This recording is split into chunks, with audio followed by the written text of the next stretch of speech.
আল কারিআতু মাল কারিআ ওয়া মা আদরাকা মাল কারিআ। মুখস্থ আছে না সবার? মুসল্লি মনে করতেছে ওযু হইছে আমার অর্ধেক, এখন যদি তাড়াতাড়ি ওযু না করে দৌড় না দেই রাকাত পাওয়া যাবে? রাকাত পাওয়ার জন্য দিছে দৌড়।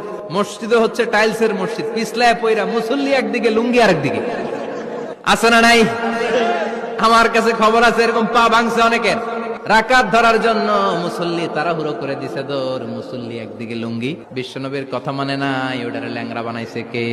আল্লাহ। এজন্য বিশ্বনবী বললেন খবরদার দৌড়ে যাবে না, একামত হয়ে গেলে ধীর স্থির ভাবে যাও। কেননা দৌড়ে দৌড়ে আপনি কার দরবারে যাবেন? উনি তো সব রাজার বড় রাজা, মহারাজা। মহারাজার দরবারে তাড়াহুড়ো করা যায় নাকি? ফিট হয়ে কাপড় চোপড় পরে আতর টাতর মেখে ধীরস্থির ভাবে যাবেন।